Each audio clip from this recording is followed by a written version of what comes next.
Well, good morning, everyone, and welcome to this panel discussion about the elections in North Macedonia. 2 days from now, on Wednesday, the 8th of May, North Macedonia will hold parliamentary elections and the second round of presidential elections. Therefore, the Institute for the Danube region and Central Europe organized this timely debate in cooperation with the Karl-Renner-Institut and the Political Academy of the Austrian People's Party.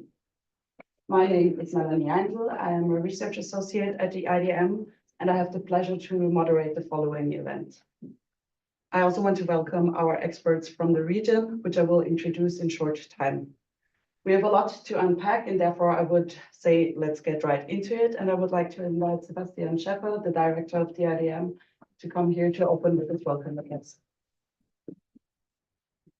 Thank you very much, Melanie. Thank you very much to everyone who's here at IDM, to everyone who's joining online, everyone who is joining on our YouTube channel. You see that by only mentioning the various possibilities, how to participate, how this format has evolved, especially when we look back 4 years, when we did that on the elections in North Macedonia as well. I think Gerhard will remember, we've been visited by a spirit back then. And sometimes it still haunts me in the sense of that I receive his newsletter still.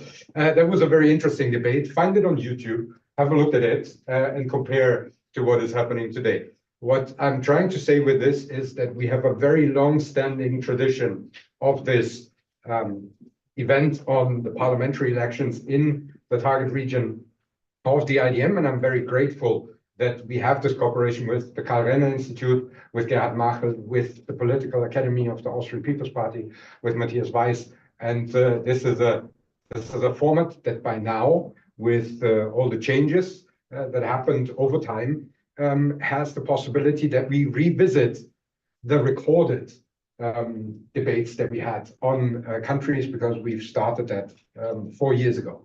And with electoral cycles being around that time, we now have the possibility to revisit that.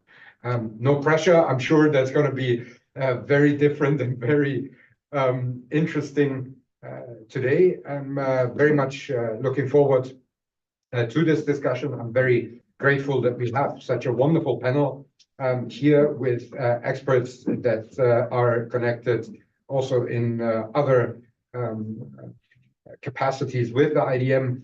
And I'm very much looking forward to the discussion moderated by Melanie, where I, of course, would like to say thank you very much to her for putting this panel together, and also, of course, the rest in the team, Francesco in the back, who is taking care of the streaming, and Daniel, who is taking care of running everything in the back as well. So without further ado, let's get into it. Wonderful cooperation. Looking forward. And yeah, back to Melanie. Thank you. Thank you, Sebastian. So usually we start with our short of the situation to give an overview of the pre-election situation in North Macedonia. So we will have a short presentation. I use the time to also thank here our IDM trainees, Letizia from the panel, and Francesco Danieli, who helped me in the research for this briefing and also put together this presentation. The briefing is also available online on our website, and you can also find it here outside and inside the room. So let's start with some general data of these elections and of the last elections. The first round of presidential elections on 24th April had a turnout of almost 50%, and with that it was about 8% higher than the first round of elections, presidential elections in 2019. The voter turnout in the parliamentary elections in 2020, the last elections that took place, was 52%. In the parliamentary elections on Wednesday, about 1.8 million Macedonian citizens will elect 120 representatives in the Assembly of the Republic of North Macedonia. And usually there would be the possibility for 3 additional seats that can be given to voters from the diaspora, but only about 2,600 valid registration were counted, and therefore the threshold to participate in these elections for the diaspora is not possible. The early parliamentary elections were prepared by a caretaker government within a 100-day mandate. This government under Talat Xhaferi marked the first Albanian prime minister of the country. The parliamentary elections follow a quite eventful government period.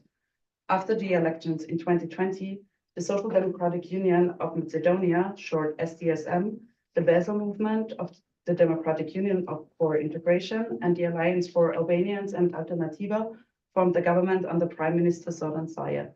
He resigned in late 2021 after the SDSM lost in local elections in more than half of the 18 municipalities, including the capital Skopje, and they lost to the internal Macedonian Revolutionary Organization, Democratic Party for Macedonian National Unity, a bit shorter WIIW. After Zaev resigned, Dimitar Kovacevski, also from the SDSM, was appointed a new prime minister. The entire period was marked by the COVID-19 health crisis, the aftermath of the Prespa agreement with Greece, which resulted in the country's name change to the Republic of North Macedonia, the Russian invasion of Ukraine, which resulted in high inflation rates, as well as the bilateral dispute with Bulgaria.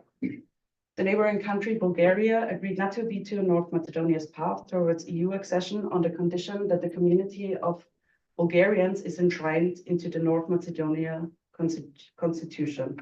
This is the so-called French proposal that was put forward in June 2022. The ratification of this proposal by SDSM and all ethnic Albanian parties in the parliament is highly disputed, especially among ethnic Macedonians, and it has led to protests and societal polarization. Especially WIIW seems to benefit from the people's frustration as they oppose the constitutional change. Also, the Prespa agreement with Greece that solved yet another bilateral disagreement in the region is still not fully implemented. The government did not meet the deadline to issue all new official identification documents with the new name, the country of North Macedonia, and this deadline has passed on 12th of February 2024. Now, around a third of Macedonian citizens still don't have valid identification documents, which leaves some of them stuck either within North Macedonia or in countries abroad. Coming to the presidential elections, the first round took place on 24th April, and 7 candidates, among them 2 ethnic Albanians, competed for the office. The elections were a first indicator of potential results in the parliamentary elections, and the WIIW-backed candidate Gordana Siljanovska-Davkova earned a landslide victory with 40% of the votes, while the incumbent president Stevo Pendarovski, who is supported by the SDSM, landed on second place with only half as much of these votes, so about 20%. In the second round, the turnout needs to be at least 40% for the result to be counted as valid. And in this regard, it will also be interesting who the voters of other candidates who didn't make it to the second round will support. Coming to the parliamentary elections now, the biggest opposition party, WIIW, competes in these elections in coalition with other small parties under the slogan Macedonia is yours again. And therefore they cater to ethnic Macedonians. They proclaim a return to old pride, and that especially after they say that the SDSM had sold out the citizens of the country, also referring to the Prespa agreement and the French proposal. They refuse to call the republic by its constitutional name, so North Macedonia, and although they are pro-European, WIIW is also campaigning against the French proposal. By that, they address Macedonians who are frustrated with the stagnation in the EU accession process and the poor management of multiple crises in the last government period. SDSM, on the other hand, campaigns the slogan, no giving up on the future, which indicates they want to continue their political course. And exactly this seems to be unpopular among many people in the electorate. They also spread the narratives about how they would provide stability, security, predictability, and a European future, although their recent action do also not always align with EU standards. There's also the leftist Levica running, which opposes the Prespa agreement as well as the agreement with Bulgaria and portrays itself as EU skeptic. Although economically left-wing, the party circles around Macedonian nationalist rhetoric and proclaims an Albano-phobic agenda. Maybe you can switch to the lists. Thank you. And there's also a new player in the political arena, the party SNAM, which was founded in 2023 by the former SDSM politician Maxim Dimchevsky, who positions it as an alternative to both WIIW and SDSM. As for the Albanian parties, an opposition coalition named European Alliance for Change, made up of the Bezel Movement, Alternativa, Alliance for Albanians, and Democratic Movement, formed itself to challenge the two-decade reign of the Democratic Union for Integration. The Democratic Union for Integration, together with the Democratic Party for Albanians, will compete under the name European Front against this Albanian opposition for votes from the Albanian minority of the country. So finally, what is there to expect from these elections? The first round of presidential elections served as the first test of voter support in the parliamentary elections, but also polls about the parliamentary elections show that the opposition party WIIW will land the first spot most likely, with about 35 to 40% in most opinion polls, while it's followed by the SDSM with 20 to 25%. And so although WIIW's first place in the parliamentary elections is much likely, a government change will still depend on potential coalitions after the elections. And their biggest coalition potential lies with the joint Albanian opposition as well as the policy. SDSM would most likely form another coalition with the European Front, so the Democratic Union for Integration, but it is still uncertain if they will receive a sufficient majority to do so. Coming to the outlook on the presidential elections, favors strongly lie with Siljanovska Davkova, who only needs 10% more compared to the first round of elections to win the presidential office. And back with this information, I would like to kick off the discussion with our experts from North Macedonia. And I would like to introduce you in an alphabetical order to Kristijan Fidanovski. He's doctoral candidate at the University of Oxford and economist at the Vienna Institute for International Economic Studies. Thank you for coming today. Then Lura Pollozhani, she is a researcher at the Center for Southeast European Studies at the University of Graz and also member of the IDM International Council. And last but not least, Stefani Spirovska, who came all the way from Skopje to Vienna and works as a program manager at the Westminster Foundation for Democracy. Thank you all for coming today. Also, we will have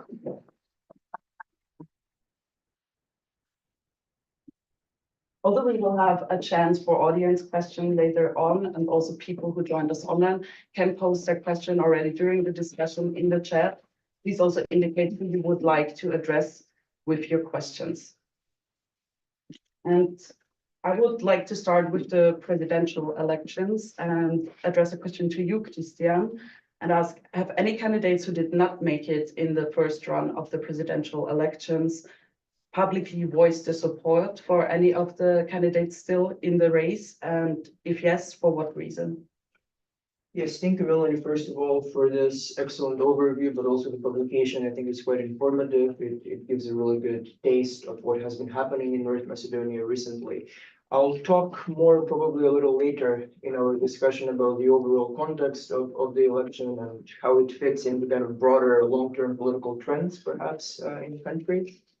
Because my argument is actually that we're not seeing a particularly kind of groundbreaking or path-breaking election, even though there will clearly be a change in government. But in many sort of, if you like, if we zoom out of the day-to-day of politics in the country, we're actually seeing a relatively trend-confirming election in many respects.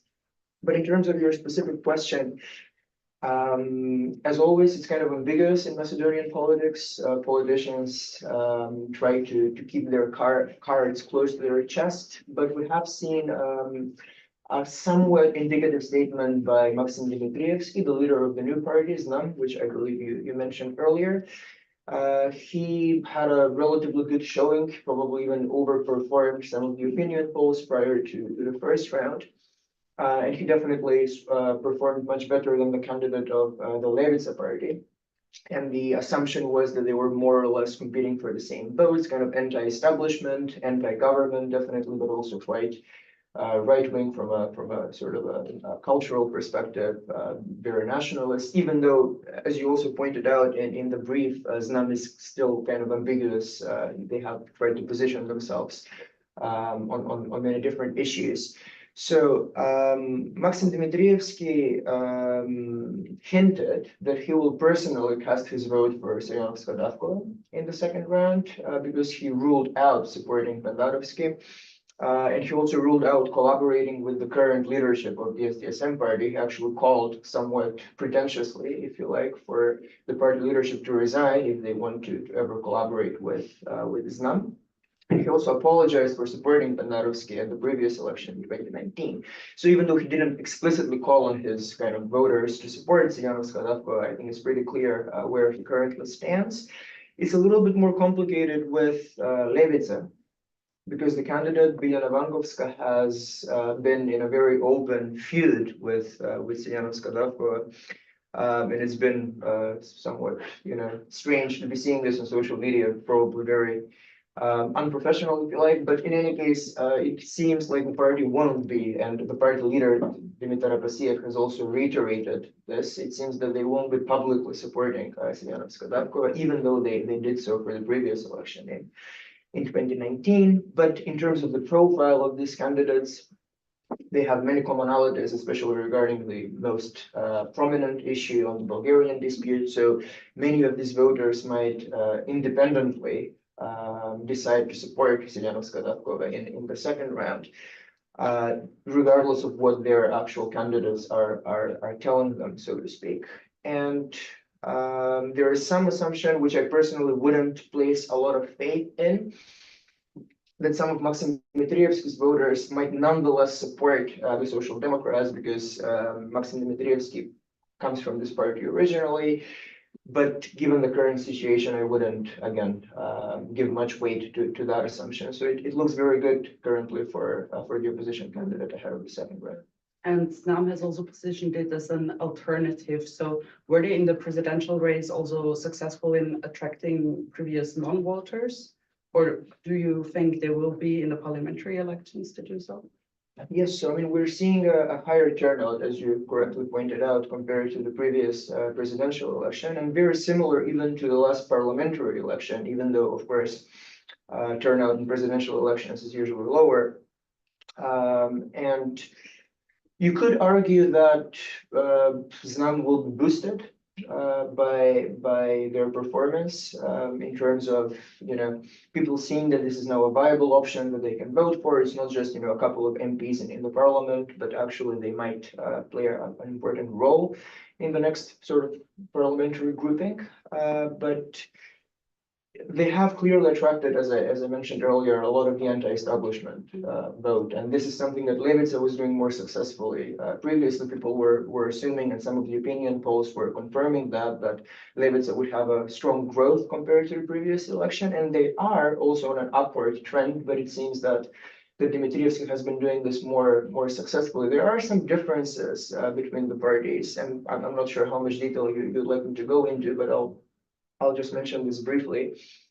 It looks like Levica is currently positioning itself to the right of everybody. So with regards to the Bulgarian dispute, for example, they are advocating for the complete abolition of the historical commission between the two countries. And they're ruling out any constitutional changes in any form. Whereas Znam is closer to Gomora Depomane's position, which states that some constitutional changes could be adopted, but then they would become valid only once everything else from the negotiation process with the EU, from the accession talks, would be completed, which is currently not acceptable to Bulgaria or Brussels. So there are some differences, but yes, it's fair to say that we've had a bit of a three-actor right-wing grouping in North Macedonia currently, and they've all done quite well in the first round. Thank you for this insight. So if Sianovska-Davkova wins the presidential race, North Macedonia will have its first female president. But Stefani, what do you think? Is the situation how is the situation regarding women in general in North Macedonia, but also their political participation? Yeah, so when it comes to women participating in policies and especially in elections, but in general, what we've been looking into, like how women are treated into politics, we've seen that there is sort of a double burden put on them.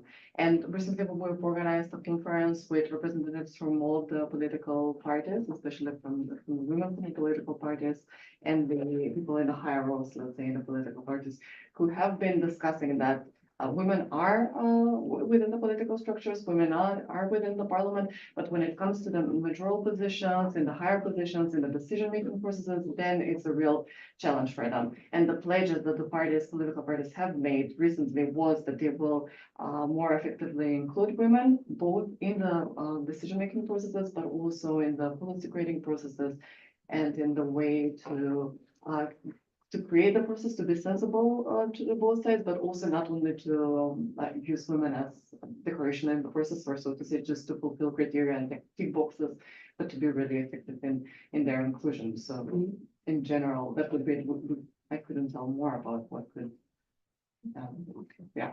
Thank you so much. We also saw in the first round of the presidential elections that the candidate backed by the Democratic Union, Buya Osmani, received more votes than the candidate backed by the Albanian opposition, the candidate Aben Taravari. So on the other hand, if we look at the polls for the parliamentary elections, the Albanian opposition is leading compared to the DUI. So Lura, can you maybe just for everyone in the room explain why there was an Albanian opposition first formed in the first place, and which voters do they attract? Well, there's always been Albanian opposition. Even at the beginning of the country's history, there was the PDP, the Party for Democratic Prosperity, and the Democratic Party for Albanians that sometimes saw eye to eye and sometimes did not. So there's generally been a tradition, although with minority parties, one expects that there's less parties because minorities are smaller communities. But in this sense, I think it's quite democratic to have more. But the problem now is we have too much. But they've finally come to two coalitions, and those coalitions you very well represented are the European Front and the VLEN, or You're Worth It. And no, it's not a shampoo commercial. So these two coalitions, basically, there's DUI, that's been in government for the last 22 years with a 2-year break, 2006, 2008. And then we have VLEN with political parties that have been in government at different times. And people who used to be in DUI. So for example, VLEN also has famously the new political party that came to be from the former mayor of the largest Albanian municipality in Skopje, Chair.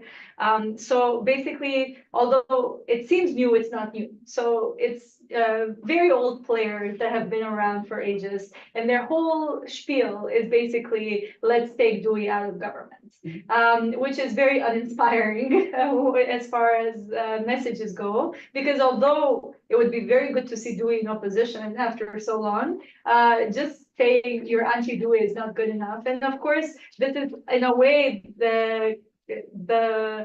the push that we had when VMRO was in government for too long, and then anything that wasn't VMRO was looked at more kindly than it would have been under normal conditions. But now with DUI, this is just, the voters are not that pleased. The fact that VLEN is doing well now after the presidential elections, it might have to do more with the fact that VMRO has said that if they win, they would never have a government with DUI, which means that they would have a government with VLEN. And here it's more of a different calculation that takes place, because people are like, okay, so which party will be in government? If it's going to be probably VLEN, then I would vote for them, because then my life will be easier, because I will be their part. I will tell them I voted for them. They can give me a job. So it's more about, we still work in the Macedonian context, as many of the contexts in the Western Balkans are sadly still informed by this kind of day-to-day life influence of voting, meaning employment, meaning, basic needs, basically, and less about the programmatic and larger picture, which is quite sad, but also the reason why we're in this mess that we're in. So that's why, for example, Dewey is now very nervous and trying to come up with other ways that it would have to be in government if it were to win the majority Albanian vote. I still don't think they're gonna lose the majority. Like, I think the jury's still out, just because Dewey has proven to be very resilient in terms of being able to mobilize voters. For example, it was still it gained so many votes even after the Vumero government, even though so many people were displeased. But what voters did, they did another calculation, and Albanian voters voted for SDSM, trying to make kind of a decision for Dewey while still kind of putting Dewey first. So in that sense, you know, it has a way to survive and to kind of push through. So I still am not so sure that them would draw on top, but it's becoming quite certain that Dewey might not be in the next government. But even this, I cannot say full out, just because they've been able to survive in the past. And I think they have these mechanisms, and we can talk more about those mechanisms, that kind of have made them stay in government for so long. It's not just because, you know, they won the majority of Albanian votes. They're actually, they work quite hard in trying to be parts of the next government. Now, you also mentioned a bit like the situation in North Macedonia and also the clientelism. I wonder how much are those topics actually decisive at the ballot? Because if you look at it, you often see this dominance of the topic of the French proposal and all those EU accession topics. But are they like balanced? Do they have a balanced importance in the election decision-making process? Or would you say that those domestic issues actually are more decisive?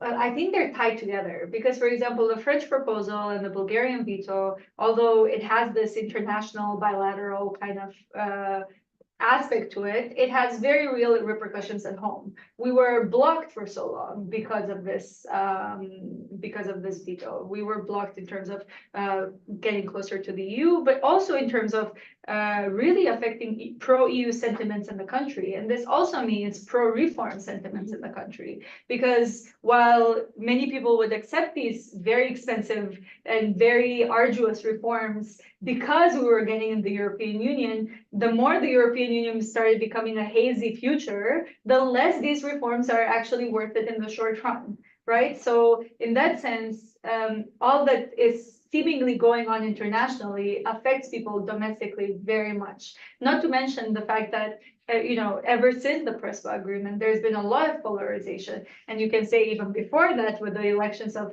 2016 and when the new government in 2017, so when Vomero was taken out of power, let's say, the polarization never stopped. So we're still working with that polarization from that time. We don't see an increased polarization, I would say, but rather a very unaddressed polarization. So nobody really worked on it. And so in that sense, and these new parties that are coming, like ZNAM, which is not new, but, you know, purporting to be new, is exactly a frustration or an articulation of the frustration of voters that don't perhaps know quite how to frame this bilateral / domestic connection to their lives, but they are aware that their lives are not getting better and they feel stuck, and many young people want to leave just because there's a lack of vision. And I think this is one of the main problems in these elections, is that I haven't seen any political party offer any vision, any original vision for the country. What do we have? We have the EU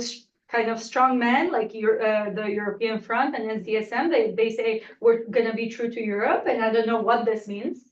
And I don't know if they know what this means. And then you have the other front that says, yeah, but at what cost? And we're going to make Macedonia ours. It's like, you know, whose is it if it's not yours? And then there's also, I think there's the fact that there's no greater vision of where the country is going. We're left with these very poor messages from all parties that in the end of the day just come down to, you know what, they've been in government for so long, just give us the government now. So, you know, we can do better. But we don't know how they're going to do better. Most likely they're going to do worse based on what they say. So I think there's a big disconnect here, and there's really no way that these political parties have truly captured the frustrations that citizens feel for different reasons and then sought to address them. Okay, thank you. I mean, also, if you look at the names of the electoral list, Europe is in almost all of them, right? So the topic is definitely there. You have also mentioned young people and vision. So I would like to go back to you, Stefani, because the Westminster Foundation does a lot of research about young people in the country and their political participation. What are the visions of young people and what are the topics that are important to them? I have to agree with Laura that when you take a look at the proposed programs from the political parties, there's nothing, again, groundbreaking when it comes to young people. More or less, everything is similar, and most of the time they're mentioned in the context of education, maybe some extent employment, and that's it, but mainly they're mentioned as receivers of policy solutions, let's say, rather than putting them into an active position, rather than creating enough space and political context in which young people can actually participate in processes and create whatever they need to overcome their challenges. When it comes to what their current challenges are, they can be sort of sorted into 5 or 6 bigger topics, I would say. So there goes youth standard, there goes quality of education, there goes employment, there goes inclusion, and so sort of bigger topics that define their everyday life, and they lack will from within the institutions to make the things moving forward.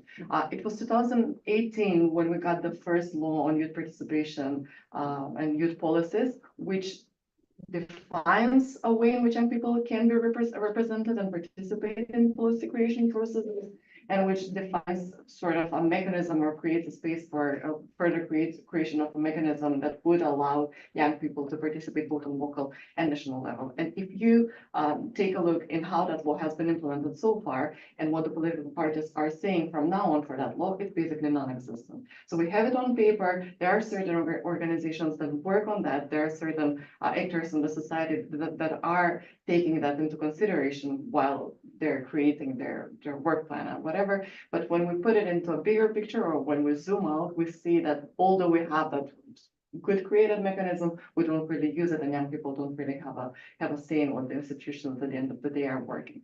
Which brings me to another point, and that's how much young people believe in the work of institutions and what actually motivates them to be engaged in their societies or be allowed for their needs and so on and so forth. So mainly, young people are dissatisfied with the work of the institutions. They believe that the institutions know what they need, but at the end of the day, the institutions don't really deliver anything to make the certain changes in order to make their lives better. If we talk about elections and do they vote and do they go out and give their votes, then around 50% of young people do that. But then they are at the same time dissatisfied from how the institutions work and how everything functions in their society. And yes, they are looking for ways to continue with their lives abroad and to move out, and because they see their future there. We can talk about how they are represented in the electoral lists a bit later. I don't know how that is planned. But then again, they're put in the second role, I would say, because they're not in the first, let's say, 7 positions that usually go in the parliament. They are not really represented within the programs.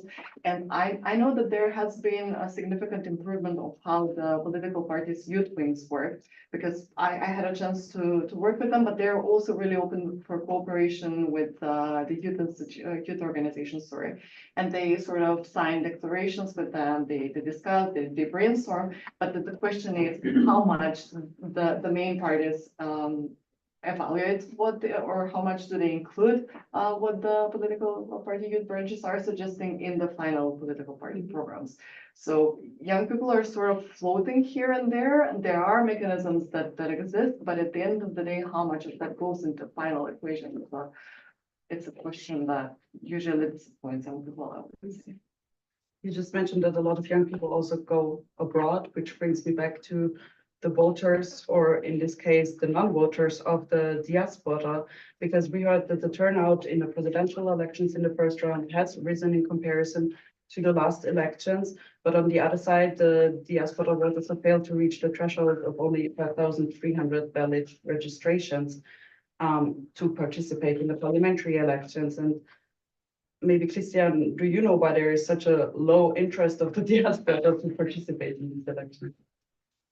I mean, I for this particular election, I don't think that the diaspora angle is particularly interesting. I mean, I was also probably somewhat surprised that not even the minimum, as you said, number of registered voters was reached, but turnout and interest in voting and even in the political situation in the country in general hasn't been very high in the diaspora, even when voting was actually possible. And we remember that under WIIW in the past, and by the way, I believe this rule for the 3 additional seats was introduced at some point early in the Gruevski era, so it hasn't been around since forever.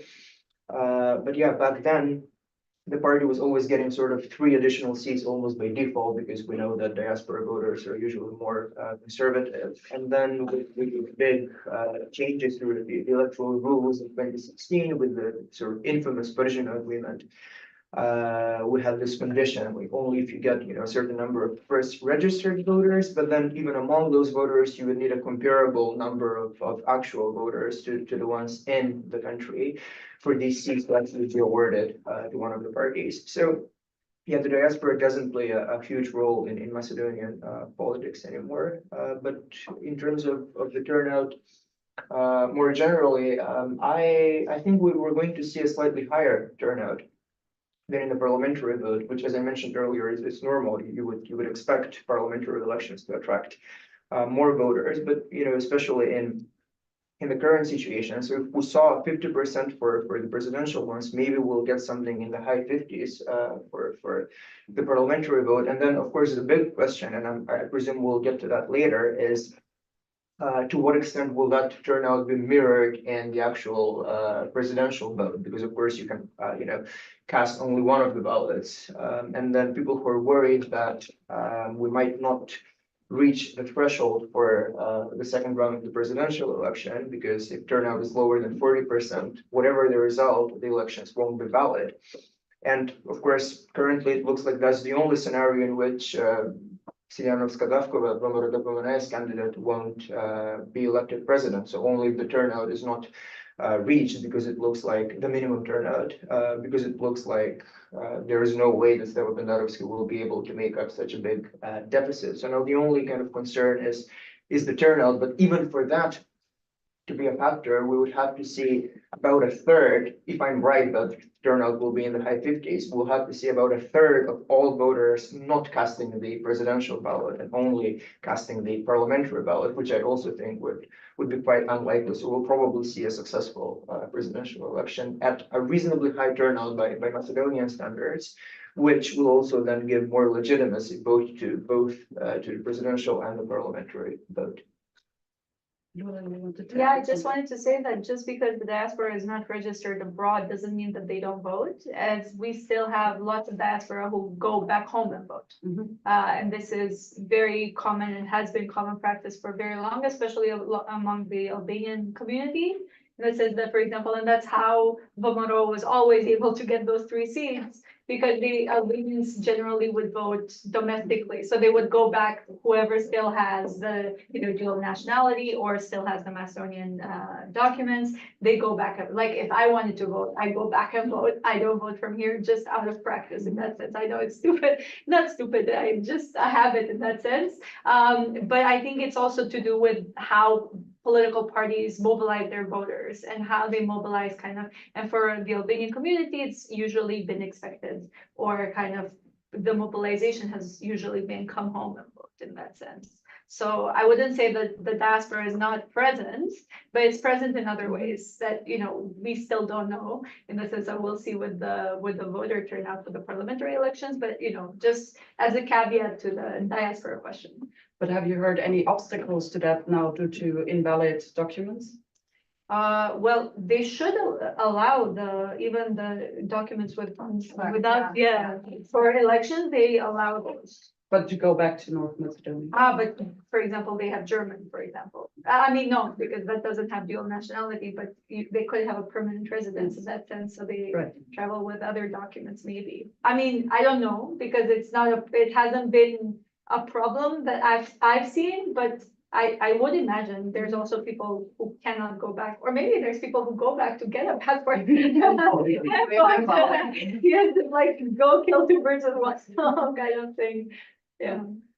Do you want to? No, it's just confirming. Kristijan, you also do research about the perception of the EU in general among Macedonian citizens. Have you seen there any like decline because of those situations with the French proposal, but also after the Prespa agreement still? It's a difficult time to be pro-European in North Macedonia these days because, of course, there have been a lot of disappointments, as we also alluded earlier. I think it's interesting that with all the kind of valid reasons, important reasons to be disappointed with the Social Democrats these days because of their domestic underperformance, what has hurt their popularity the most have been these kind of broader geopolitical factors, which were mostly out of SDSM's hands and out of any party's hands, to be honest. I wouldn't want to spend too much time on it because we already talked about it, but well, let's start from this aspect. So a lot of people are saying nowadays, when we look at the votes and we're trying to analyze where things went wrong for SDSM, that maybe kind of national issues didn't matter that much because back in 2020, the party sort of won the election. It's complicated because they were in a pre-electoral coalition with one of the ethnic Albanian parties, but they did quite well. And you know, in 2017, we saw a big kind of reversal of the electoral map in terms of the local election. So there was, at least at some point, there was a time when SDSM was technically the most powerful party in the country, while riding on a very strong pro-European message. And the Prespa agreement was signed in 2018. The referendum was controversial for many reasons, but you know, that kind of approach to politics did have at least, you know, some considerable support among the population. And then the idea is, well, if SDSM could still do so well, despite making all those unpopular concessions, then maybe Macedonian voters aren't, you know, inherently nationalists. Maybe the reason they have given up on SDSM now is because they have been disappointed with them domestically.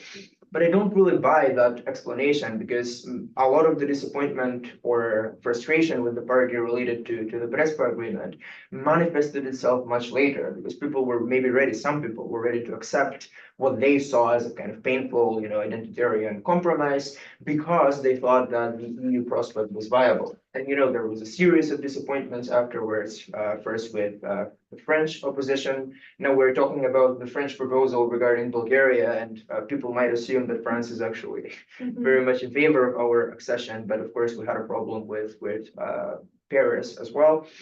And then the Bulgarian dispute, I would argue, frustrates people more than the Greek dispute ever did, because as a political kind of articulation, it came almost out of nowhere. Like the tension was always there. Relations between the two countries have always been kind of, you know, controversial, but it was never raised to the level of, you know, actual opposition to the country's European integration. And then people, especially since it came after the Greek dispute and after the French veto, of course, people are less willing to compromise on it. And so you asked me also about public opinion trends in terms of EU support. They're still quite high in North Macedonia. There was a poll from the International Republican Institute quite recently for people who are interested in this, also comparing the country to other countries in the region. But while in the past it was always sort of Kosovo, Albania, and then right after you would have North Macedonia in terms of the strength of the support, now we're kind of, you know, becoming more mediocre by that standard in the region. So people are increasingly frustrated. Vomero-Depamenes voters have always been more skeptical towards the EU, or maybe in favor of EU integration, but from a more kind of pragmatic perspective, it's good for the economy, blah, blah, blah, rather than actually believing in European values, whatever that means. So just as a concluding thought, I think it's still quite indicative that many of the parties focused on the European Union, even in this election, when, you know, the whole prospect of joining the EU seems so distant.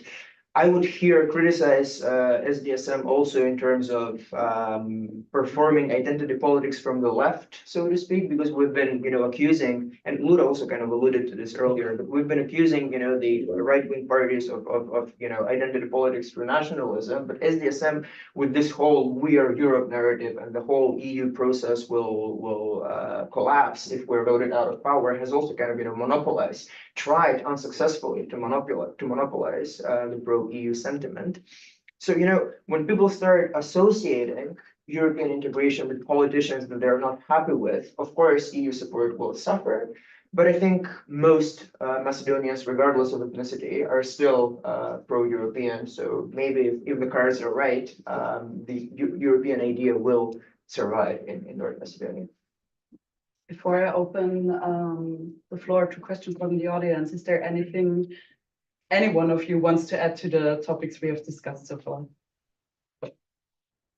Maybe just briefly on what Kristijan was saying about the Euroscepticism. That is also notable if you zoom in the youth population. And there are two main factors that bring about the rise of Euroscepticism among young people. One is the constant disappointment of not getting something that is being promised to them, regardless if it's the national authorities or it's the international community, and that's sort of where they see their future, and those are values that they could easily identify with, being able to get good quality of education, being able to, I don't know, to go across countries, to see different cultures and be part of a bigger community.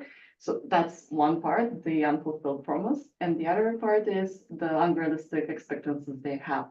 And here comes the importance of good quality of education, but especially of political education, of how important it is for young people to understand political processes, to have some realistic expectations and to push in the right places, so to say, when it comes to processes like this.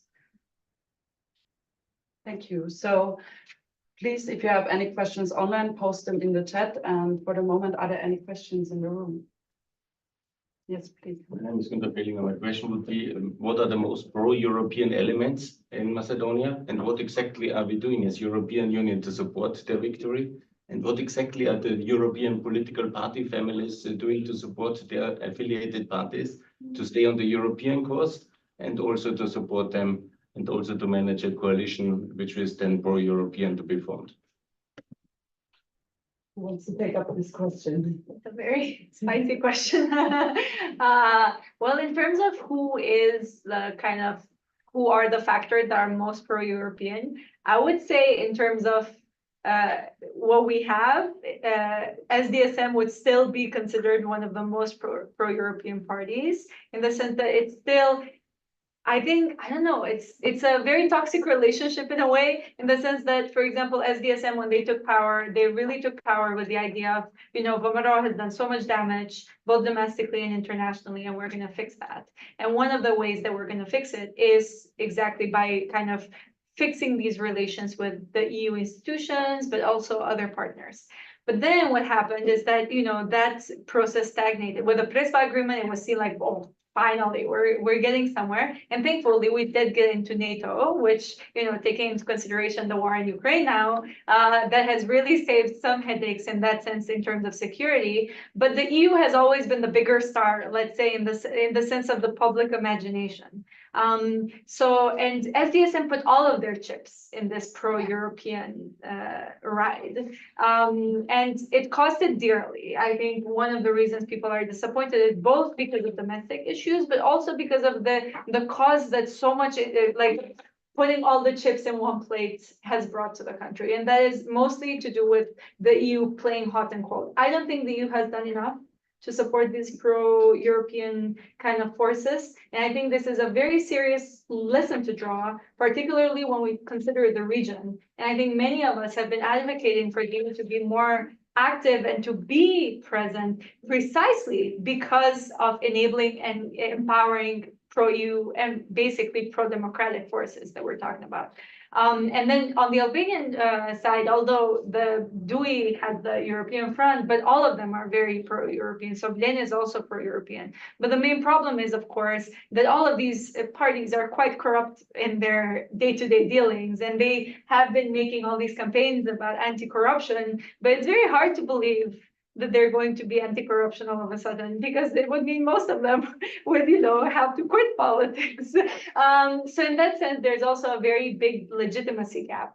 And I think this is one of the main problems with these elections, is that, there's so much finger pointing. For example, you'll see Miskovsky from Vomero, who will talk about all the criminal things that SDSM has done, and yet his party robbed the country for years, and basically very few people went to jail because of it, and one ex-prime minister is in our neighbor in Hungary. So in that sense, it's very hard to believe these politicians. And I think it's also a very bad position for voters to be in, that in the end of the day, we're choosing someone who we know is perhaps more corrupt or equally corrupt, just because we're like, what, we need some change. So there is very little alternative there. And I think with the European parties, the family parties, maybe Kristijan will know more, but I just know that, for example, it's not always been a good influence, let's say, and there's been a lot of kind of this sisterly bond that has been used to justify and legitimize wrongdoings of past governments like the Vomero. We know that Sebastian, for example, came and supported the Vomero even when nobody was supporting it anymore. So in that sense, it's not always been with the best of, let's say, results or intentions. And I do think all parties could do better here in the future. I mean, these family parties, let's say. Yeah, well, a couple of thoughts there, and starting from the last point, actually, absolutely. I mean, I would still feel the outrage from Sebastian Kurz's visit to Skopje back then, but at the time, you said nobody was supporting Vomero. It's true that the party was losing a lot of its international support, but a lot of people back home were still supporting Vomero. Mainly for clientelistic reasons, but also for kind of other reasons. And it's one of the biggest disappointments of Macedonian politics, that Vomero Depamene, with this very kind of ethnocentric narrative, has been the default party in the country almost since independence.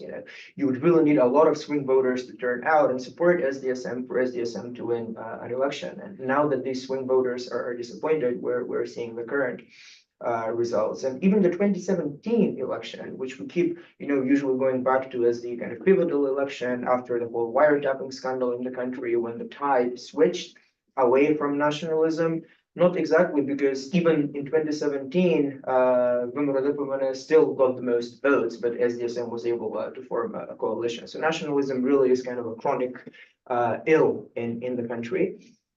With regards to the EU's role, we have also seen a lot of help from Brussels and from individual countries over the years in terms of the democratic agenda. Back in again, I'm referring to the big wiretapping crisis in 2016. There were many, of course, European Parliament and European Commission officials very closely involved in the situation. Currently, and of course, then during the referendum campaign for the naming dispute, we saw all sorts of famous faces in Skopje trying to get people to support the name compromise. The European Commission president, but also leaders of individual countries. Currently, it would be nice to see more pressure. Maybe there is a lot of pressure behind the scenes, but publicly we're not seeing enough pressure towards Bulgaria. In the current situation, in fact, we are seeing many politicians in the EU hiding behind the kind of unanimity principle, and they're saying we can't do anything because Bulgaria, as a member state, has the right to veto the country's accession process if it's not happy with whatever it's not happy with. We would like to see some more, some less diplomacy there in the kind of derogatory sense of the word, and more proactive, a more proactive approach. But yeah, and overall, of course, the party families, as we already pointed out, have been quite close. Of course, the EPP supporting Vomero Depamene and the European Social Democrats supporting SDSM. Yeah, I think that's about all I can say for now. You want to add something, Stefani? No. Because I see online Yes, the questions questions, yeah. before I give it back to the room, which is also mentioning a lot of the things we've just heard also. So what role plays the frustration regarding corruption and lack of rule of law? The success of WIIW is surprising. Its rule from 2006 to 2016 was marked by a huge power misuse, pouring millions in the party's pocket, and a little bit provocatively phrased, do Macedonians care about rule of law? I especially like the, Very the last sentence, like, do they even care about it at all? Maybe Stephanie, you can give an insight, especially also when it comes to youth. Yeah, I mean, it is, to begin with, I would say that they do care about the rule of law, but if we take a comparison between those two situations, so 2016 and then in 2006. So however, if we take a comparison between when WIIW lost the elections and how disappointed people were from the bad way the country was led and the corruption scandals and everything that was happening back then. And then on top of that, the other things that followed were sort of attacking people more in their, I would say, maybe identity than the COVID crisis, than the economic crisis and everything that they personally felt and went through. And sort of when they weighed everything at the end of the story, they're starting to care less about the rule of law, because these other problems are something that they experience in their everyday life and that they can do personally. So maybe that's why we have the change. And when we talk about young people and their expectations, I mean, of course, yes, some of the biggest things that they're disappointed in is the lack of efficiency in the work of the institutions or the rule of law and so on and so forth. But they also lack the I would say the support behind that, or the empowerment to understand these processes. So for instance, if you take a look at the educational system and how much do we transfer these values within the educational system, then we are really lagging behind that. So it's not that we have a system in which we're sure that young people would learn what democracy is, what democratic values are, how the institutions should be working, what is their role as an independent citizen in that entire system. And that's how we build generations that are not critical towards what comes next or what is served to them in the society. And if we take a look at how do they inform themselves, they inform from their parents, from their surrounding, and those are all already filtered or biased sources of information and of values. So maybe to see how much young people are disappointed in something or what do they expect, we need to see what do we teach them at the beginning and what are their expectancies from their own starting point and point of understanding. Also to add that, I think there's also, we cannot disregard the kind of crushed hope of what is the rule of law, in the sense that rule of law was the principle of tearing down the WIIW government in the sense of the movements, right? So you had the colorful revolution that really supported the special prosecutor's office that was opened to follow the wiretapping, the alleged crimes with the wiretapping conversation. And what happened? One of the few people who's in jail is the special prosecutor. So I think that really, when you think about it, the loss of hope that moment gave, that the special prosecutor who had been appointed, who people had gone to the streets every single day for 90+ days to protect, ends up in jail for having misabused her office. I think that was kind of a spear in the heart of all citizens, and kind of also, I think it has made voters more cynical in the sense of, is rule of law ever going to be accomplished? So should we, as was said before, should we, go for something else, at least have dignity of life? And, and I think here also, this is perhaps a mistake that SDSM made again with putting all of their chips in the EU, because in the beginning they were quite adamant with this rule of law. And that meant putting a lot of former office holders in jail. But then this started, being labeled a witch hunt and stuff like that. And, and of course there were ethical considerations and democratic considerations to be had. But this didn't take away from the fact that these people had committed crimes, acknowledged crimes.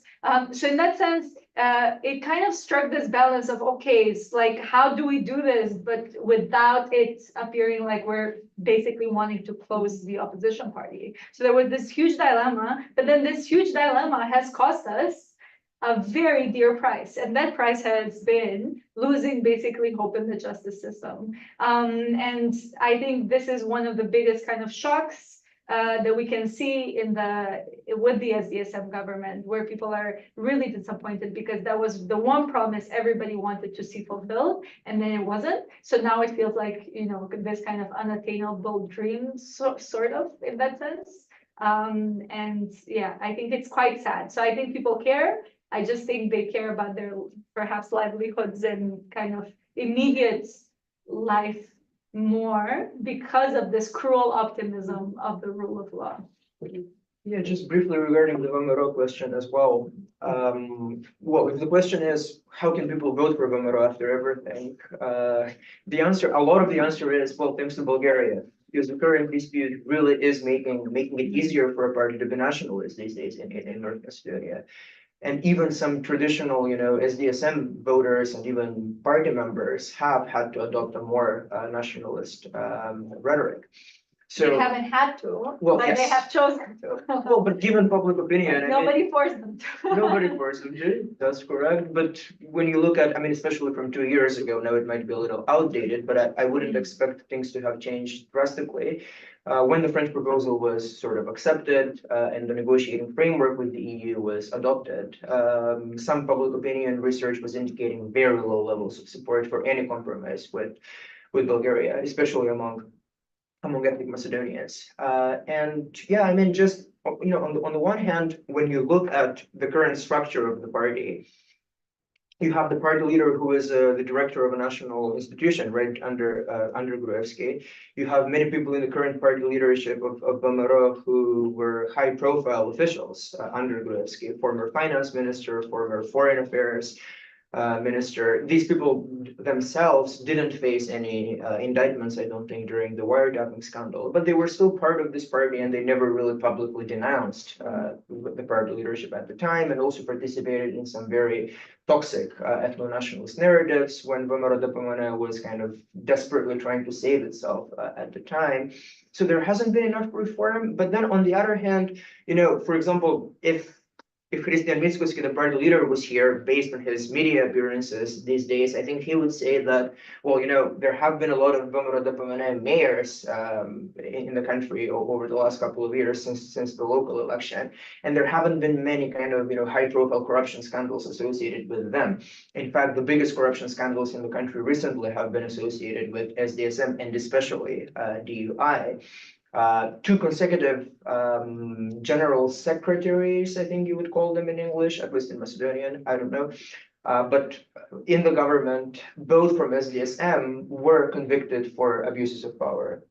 So, it's difficult to be worried about VMRO DPMNE's tendency towards corruption, which is certainly there even in the current structure when we've had such high profile abuses by SDSM recently. So maybe that's also, weighing on people's minds when they're making their electoral decisions. And as I understand, you also said today that it's not surprising, but fits a larger trend that VMRO could have success. Yes, well, just in terms of the long-term popularity of the party, for us, for our generation, I'm sure for me, 2017 was the first election in which I was eligible to vote, and I was shocked to see that even then, VMRO DPMNE, was the most popular party in the country. So, is this kind of maybe I'm being too cynical now, but is this kind of return to the mean, right? The default is unfortunately always the nationalist option in the country. But I really like how you classify the parties in your brief, actually, because you also labeled the ethnic Albanian parties as sort of center-right or maybe even right-wing.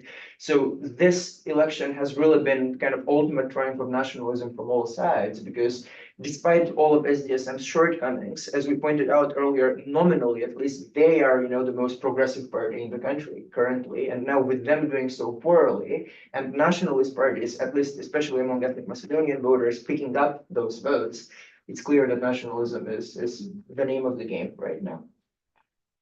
Also, I just, because I think what this distinction that Kristijan made at the end of, because we are kind of bashing a lot of it on SDSM, but then, the thought of a Vomero government really should give us all pause for thought.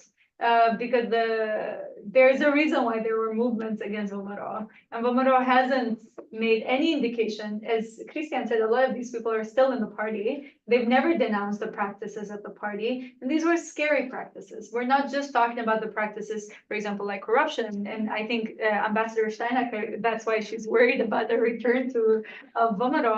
It's also the culture of fear that we had in Macedonia. I mean, if we're thinking pre-2016, there were times where activists were scared to talk because they would have, inspectors the next day entering their offices, intimidating them. And I don't think the Vomero has changed because they haven't said that they have changed. They're very proud of who they are. So in that sense, it is a very scary thought to have Vomero come back. If Vomero comes back with ZAM, Levica has said that they wouldn't, thank God.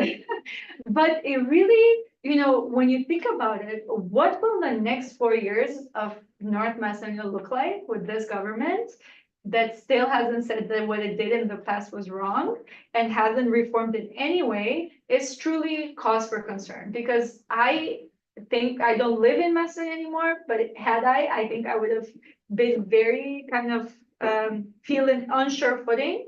And not to mention, Stefani has been active for so long in Macedonia, but there's many activists like her who have been, and imagine how burnt out they already are in the sense that they've been also active in the 2016, before the 2016 elections. So to have to deal with the same kind of, let's say machine one more time is not a welcome prospect, to put it very mildly, very diplomatically, since we're in Vienna. Yes, I will take the second question on and then get back to you. And that is, how does Albania influence the political atmosphere in North Macedonia? And maybe we can also add Kosovo to this equation.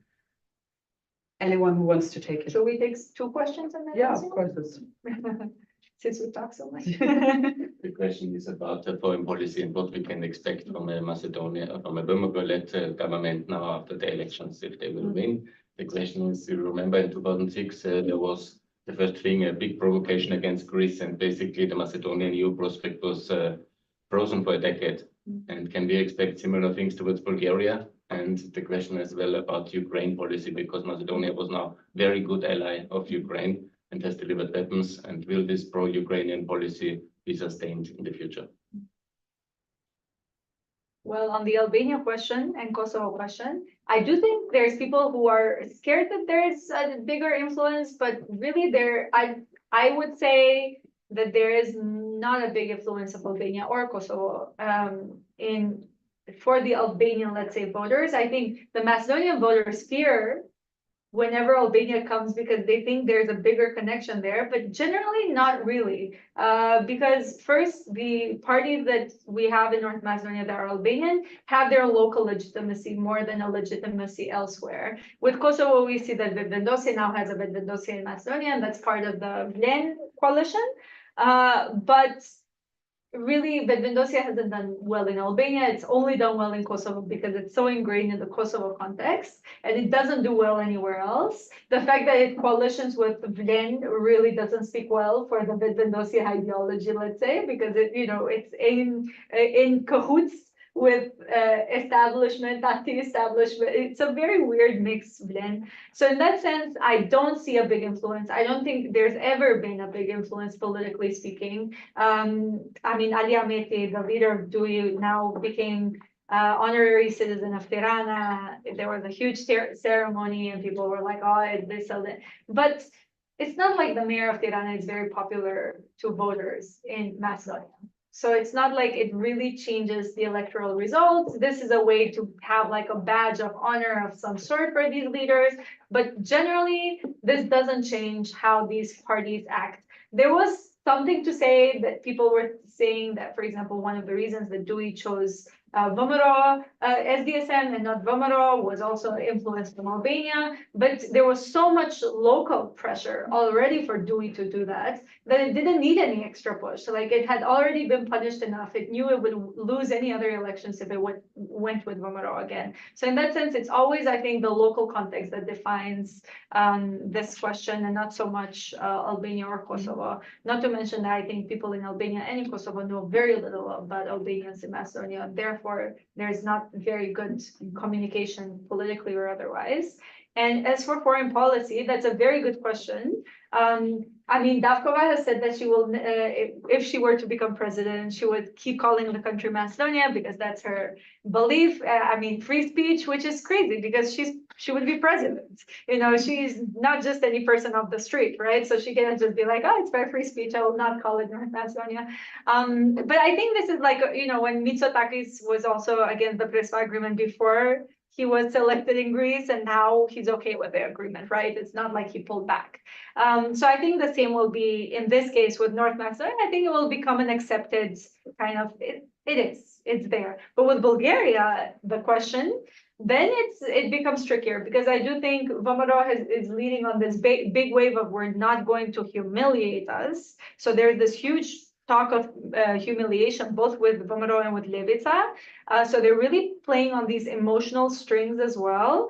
And I do think they would back it up because there's so little else to back up that, as Kristijan was saying, there's nationalism reigns supreme in this case. So that would be one of the areas, considering that, you know, the whole process itself is not like it's moving at any significant speed. So, you know, what does it cost?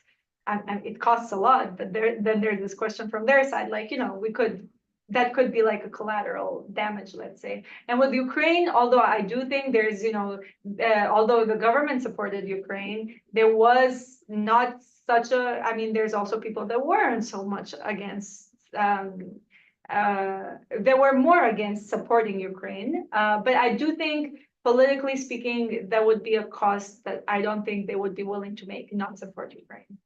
Although which it sets a very bad precedent, but I don't think that they have that power that Vučić has to do what they want yet. I don't know down the road, but that's just, I guess.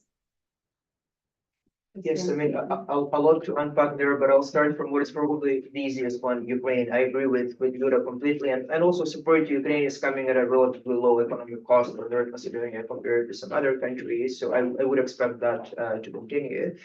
On the Bulgaria issue, well, I mean, I agree with the assessment that Vomero did under their previous rule, time in office.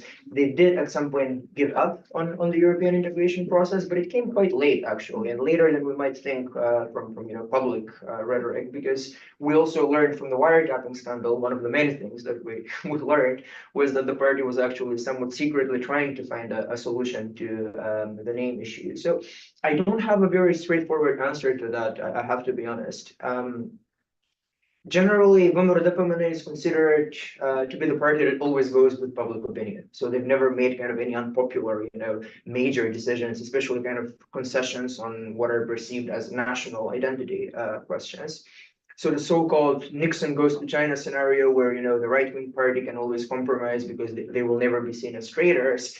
Vomero really squandered the chance to do that with the naming dispute, because at the time they were, you know, in a very, very strong position, probably even stronger than the position that they will find themselves in now after this election. And yet they didn't muster the courage to reach any compromise on the naming issue.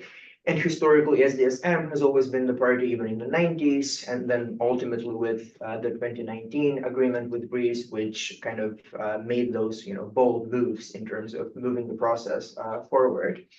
But there are important limitations there on the party. You know, any ethnic Albanian coalition partner in any form will always be very pro-European in our country, and it would be a problem for Vomero long term to kind of stay on this hardline stance towards the Bulgaria issue, and thus also on the European integration process, because things in Bulgaria aren't changing anytime soon.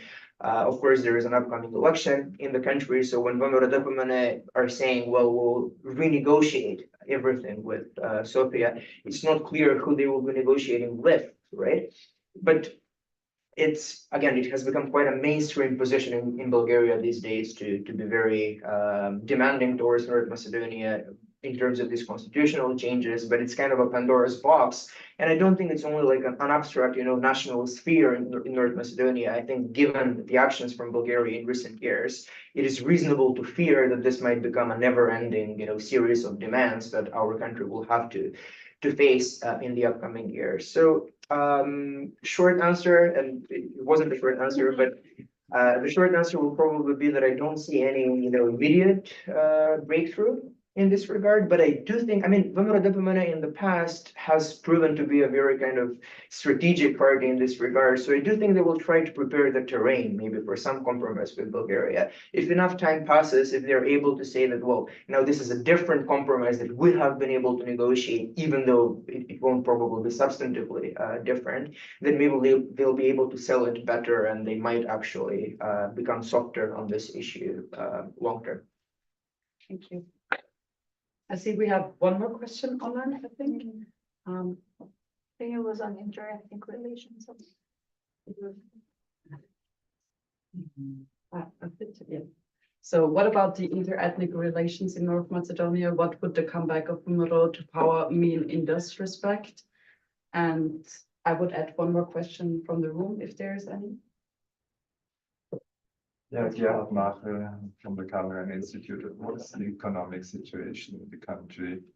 I think the SDASM closed itself of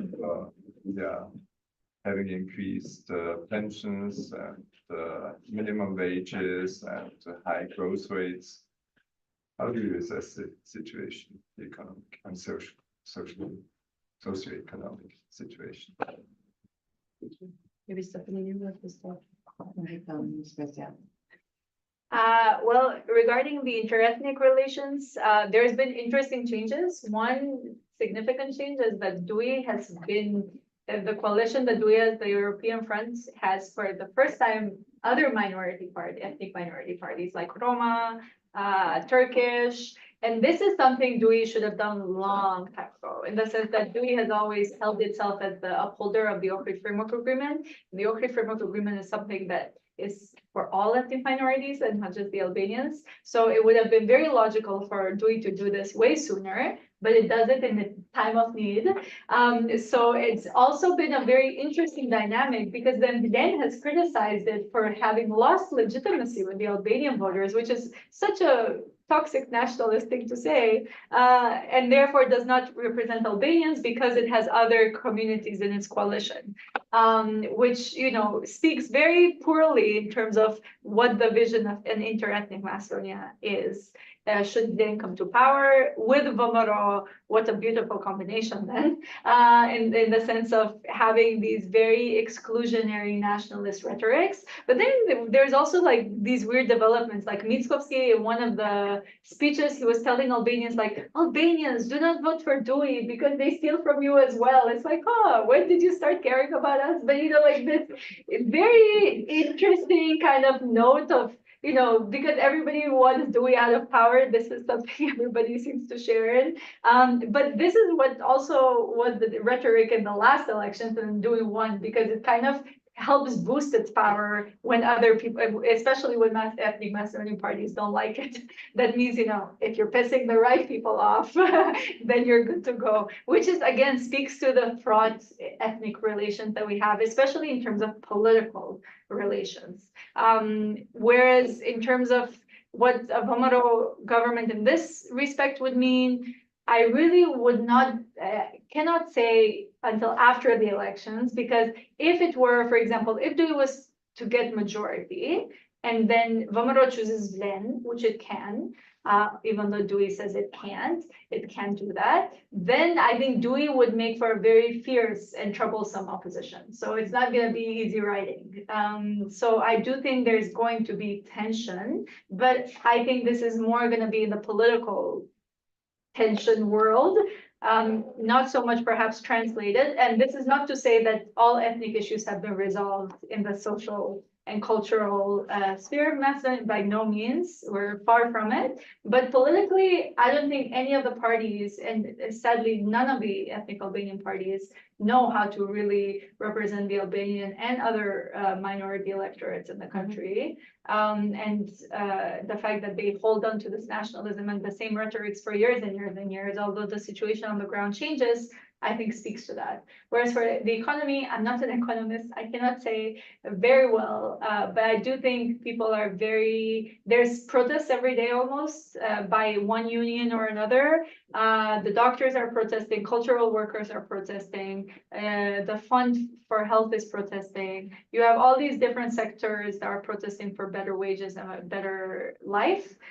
So there is dissatisfaction. And it's really, I don't think it's easy to make ends meet in Macedonia. I mean, it's always been hard, but after the COVID crisis, after Ukraine, like SDSM has been governing for both of these crises, and they've both been economically costly. They made a mistake that they didn't cap the prices enough like other countries in the region, and therefore the price for some of the basic goods has really hiked. Which is not a thing a leftist government should do, but they have kind of done this, and I think this is where people are also quite dissatisfied. We have, sorry, regarding the inter-ethnic relations, like in our situation, I don't think that the public discourse at this point is sort of indicating that that could escalate, I would say, to some extent. And I also think that the parties are sort of aware of the gravity of that sort of narratives. Although at the same time, we still have a very fragile environment, I would say, and one wrong move could significantly decrease the quality of life in general, especially when it comes to inter-ethnic. Yeah, so that goes the same, I mean, on all levels in the country, I would say, both in regarding political views, regarding youth standard and everything that goes. I mean, I'm looking things more from a perspective of young people and you know, the system in which we raise the future generations. But in general, the atmosphere is quite fragile, and what we have sort of, I'm not sure if we have built anything in the last years, but there has been some progress. At least the narratives in the public discourse are not as present as they have been before. So that gives me some hope. I think you could give a good brief overview of the economic situation before we wrap it up. Yes, I'll do that very briefly on the inter-ethnic relations part first. I very much agree with Stefani in the sense that when we compare, for example, Fidanovska's campaign now to the one in 2019, still very ethno-nationalist, still very, well, toxic for the lack of a better word, a very hard line on the Bulgaria dispute. But in terms of inter-ethnic relations, probably there has been some softening. And just to remind ourselves that Fidanovska built her career originally on a very kind of ethnically exclusionary platform, because she was very vocally opposing the language law a couple of years ago, and so definitely she was not well liked with good reason among ethnic Albanians and perhaps even other minorities. But the party has been trying to slightly soften its stance in this regard. And we saw how warmly Mickoski congratulated Arben Taravario on his performance in the first round. So there has been this narrative of, well, and Vienna, we're together sending DUI into opposition. So we're, leaving ethnicity aside and, focusing on this big priority right now. But yeah, of course, things can change, and the underlying tension is still there. On the economy, as Yura pointed out, SDSM really underperformed in the immediate aftermath of the outbreak of the war in Ukraine. Recently, there have been some more encouraging developments, partly because of broader socioeconomic circumstances rather than anything SDSM has done. But there was a big increase in the minimum wage at some point, and then, of course, this placed an upward pressure on other wages. So wage growth has been significant, even in real terms, actually, even accounting for inflation in recent years. But of course, SDSM overall has left a very bitter taste in people's mouths, even from an economic perspective, because one of the things, of course, they did focus a lot on the rule of law, when they originally came to power in 2017. But another big talking point at the time was the introduction of a progressive tax, which only lasted for, what was it, 6 months or less than a year. So in the end, probably business interests prevailed. And yeah, recently, especially with this reshuffle that we mentioned in the government in 2022 and different ministers coming to power, SDSM has been becoming less competent, but also less socially democratic from an economic perspective as well. Okay. So we'll come to a quick round of last questions, and I would like to start with you, Stefani. You already said young people are represented in the electoral lists, however, they often do not make it inside. So do you think after Wednesday there will be more young people in the positions of MPs? Unfortunately, I think that the situation is more or less as in the previous parliamentary elections we've had. So although there is to some extent representation of young people in the electoral list, they're not in the winning positions, let's say in the first 5 or first 7. So I think that if we consider young people to be people up until 35 years old, then there is a representation of around 26% in the electoral list. But if we take the legal definition, which is up to 29, then their representation is around 14%. So it is already quite low, I would say. And if on top of that, we add the positions in which they are put on the list, which is only, I think, around 6% of them are in the first 7 places, so let's say, there is quite low chances for a lot of people, for a lot of young people getting in the parliament. But on the bright side of things is that the parliament in the last 2 cohorts has set some good examples of representing young people through bodies particularly created to represent young people. So we've had the youth parliamentary caucus composed of all the young representatives up to 35. So I think that young people will be represented in political processes again through some alternative ways in which in which the structures will manage to work with what is already given in order to make the most out of it for young people. So yes, on the list, unfortunately, the situation is more or less the same like in the previous elections, I would say. And the programs we've already commented that, so I think that's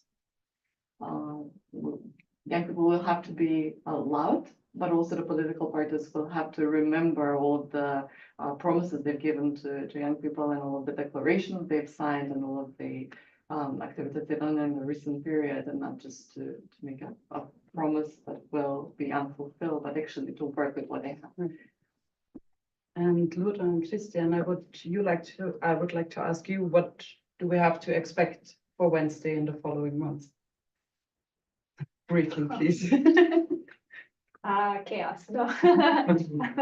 I expect some surprises. I don't think the poll, it's always tricky with polls and you never know where things are going to land. But just because, as Kristijan said, I think it's very important to note that there probably is going to be a higher turnout, but that's because political parties are getting nervous and they're trying to mobilize as many people to go out so that they can win. And we'll see how strong the party game is in terms of mobilization, because most of these parties are already established parties. That means they're quite good in mobilizing. Because another thing we should note is how difficult the political parties have made it for new parties to come to the forward, with increasing the requirement for signatures to a stratospheric amount. So basically, they're really gatekeeping their political power. So they're quite good at mobilizing. That's why I am still not too sure. I do think Bomaro is going to perform very well, to my sadness. I just don't know how badly SDSM is going to perform, and is it going to be better or not? Are people going to mobilize because of a fear of a Bomaro government that is still not materialized, but we might see? I don't know. Maybe people will have a nightmare tonight when the electoral silence sets in. But I don't know. Or perhaps this is the optimist in me that would rather say, I don't know, rather than say this is how it's going to go, because I still want one more day of peace of mind, I think, and then I can suffer afterwards. So I think there hasn't been an opinion poll since April 24, so we can't use any numbers. And even before April 24, there were no opinion polls asking voters who they might support in a runoff between, Sianovska and Fidanovski. But again, the presidential election is more or less a foregone conclusion.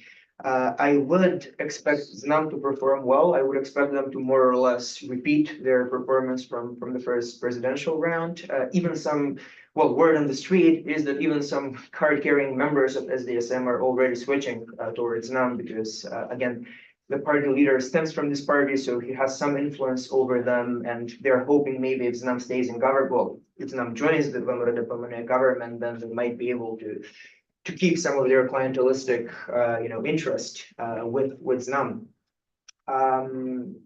But yeah, overall, I would expect WIIW to again also repeat its performance from the first presidential round, probably add a few more MPs to the number that is projected for them based on the presidential results. Maybe this is a broader universal trend, not just in North Macedonia, but people don't like voting for the losing side, and SDSM is very much down right now. So I don't think that people will care about SDSM having a dignified representation in parliament. I think the results will be quite bad for the party. Thank you. Well, it's safe to say Wednesday will keep us on our toes while we can enjoy a day of peace of mind.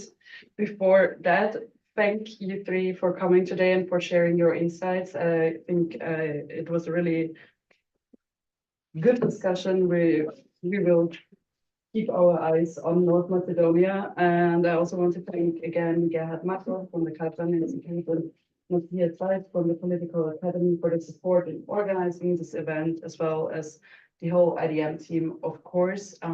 Last but not least, I want to thank everyone who joined us online and on site here for coming today. And I would like to invite you to add and subscribe to our newsletter, because we have a next event on the parliamentary elections coming up in only 1 month about Bulgaria. So we keep our focus onto the region. Thank you all and have a pleasant day. Thank you.